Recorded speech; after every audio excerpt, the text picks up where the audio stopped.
Қайырлы күн балалар, қазақ тілі сабағына қош келдіңіздер. Дені саудың жаны сау бөлімі бойынша өтілетін бүгінгі сабағымыздың тақырыбы антоним дегеніміз не? Бүгінгі сабақта антоним туралы ақпарат алып, сөйлеу барысында қолдануды, сөйлем ішінен антоним сөздерді таба алуды, антоним сөздердің жұбын дұрыс ажыратып сәйкестендіруді білетін боласыңдар. Балалар, тіліміздегі сөздердің мағыналары әртүрлі болып келеді.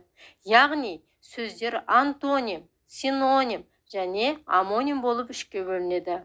Бүгінгі өтетін антоним сөздер туралы толық мағлұмат алу үшін бейнежазбаға назар аударыңыздар.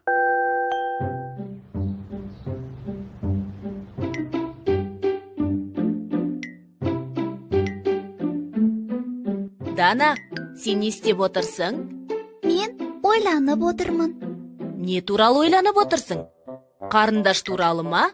Иә, қараңызшы, мына екі қарындаштың қандай айырмашылығы бар? Айырмашылық дейсің бе? Мынау ақ қарындаш. Ал мынау қара қарындаш. Иә, дұрыс айтасың. Ақ және қара қарындаш. Тағы мына қарындаш қысқа. Онда мына қарындаш ұзын.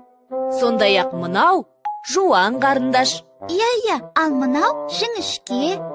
Ақ, қара, ұзын, қысқа, жуан, жіңішке.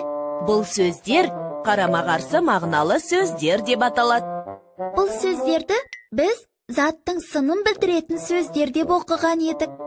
Иә, бұл сөздер заттың сынын білдіреді, әрі мағыналары бір-біріне қарама-қарсы. Иә, мен түсіндім. Қарама-қарсы мағыналы сөздер қандай қызық?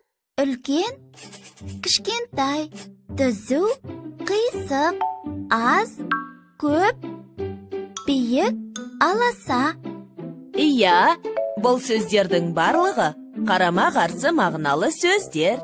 Аға, тек қана заттың сынын білдіретін сөздер ғана қарама-қарсы мағыналы бола ма? Жоқ, заттың қимылын білдіретін қарама-қарсы мағыналы сөздер де бар.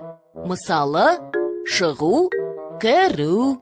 Мезгілді білдіретін де қарама-қарсы мағыналы сөздер бар. Мысалы, күндіз, түн, қыс, жаз. Аға, қараңыз, Беки бір-біріне қарама-қарсы екі түрлі аяқ киім әкеліп қойыпты. Мынау үлкен, қара және ескі бәтеңке. Ал мынау кішкентай, ақ және жаңа. Сонымен балалар, антоним дегеніміз не? Дұрыс айтасыңдар. Яғни тілімізде мағынасы қарама-қарсы сөздер кездеседі.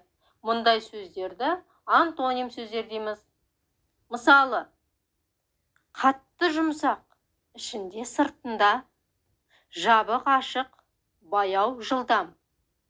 Енді оқулығымыздағы 7-ші жаттығуда Рамазан Тышқанбаевтың «Тапсам деймін уақыт» өлеңін бірге оқиық.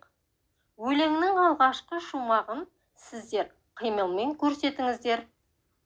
Тапсам деймін уақыт, ерте тұрып алам да, әрлі-берлі жүгірем, сосын тұра қалам да, оңға солға бүгілем. Суды да өзім әкелем, отынды да жарамын, бөпемен нан әперем, малға да шөп саламын. Қолға алмасаң ұнатып, жұмысың оңай өнбек пе? Тапсам деймін уақыт, спортқа да еңбекке.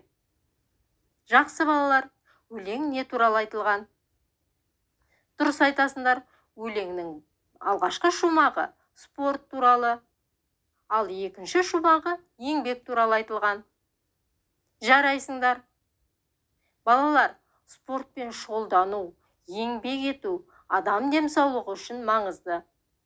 Біз үнемі спортпен шұғылдануымыз керек. Яғни, біз бұны әдетке айналдыруымыз қажет. Енді осы өлеңдегі оңға, солға сөздерін айтылуымен білдіретін мағынасын салыстырыңыздар. Ол сөздердің мағыналары бір-біріне жақын ба, әлде қарама-қарсы ма? Дұрыс айтасыңдар. Оңға, солға сөздері қарама-қарсы сөздер. Сіздер де дұрыстапты деп ойлаймын. 8-ші жаттығуға назар аударыңыздар. Мақал мәтелдерді көшіріп жазыңыздар. Мақалдың ішінен қарама-қарсы сөздерді тауып, астын сызыңыздар. Көп біл, аз сөйле. Бұл жерде қай сөздер бір-біріне қарама-қарсы сөздерге жатады? Иә, көп, аз. Яғни балалар, біз антоним сөздерді таптық деп ойлаймын. 9-ші жаттығудағы антоним сөздерді бір-бірімен сәйкестендіріп сызамыз. Ащы, тұщы, қалың, жұқа, ұзын, қысқа, бүгін, кеше, терең, таяз. Балалар, біз жаттығудан мағынасы қарама-қарсы сөздерді таптық. Яғни, мұндай сөздерді антоним сөздер деп атаймыз. 10-ші жаттығудағы өлеңді оқып, антоним сөздерді табыңдар. Күндіз де көреді, түнде де көреді, Жәнібек киноға жанында береді. Ал енді қараңыз, азыпты балаң жүз, әйнексіз көрмейді, әлжуаз баламыз. Өлеңдегі антоним сөздерді тауып көріңдер. Ол қай сөздер? Иә, түнде, күндіз, көреді, көрмейді. Қалай ойлайсыңдар балалар? Баланың көзі не себепті нашар көретін болды? Дұрыс айтасыңдар. Теледидарды көп көру біздің көзімізге, денсаулығымызға зиян екен. Бос уақытымызда серуендеп, тиімді пайдалануымыз керек. 11-ші жаттығудағы бос төркөздерге мағынасы қарама-қарсы сөздерді тауып жаз. Осымен балалар, бүгінгі сабағымыз аяқталды. Сау болыңдар.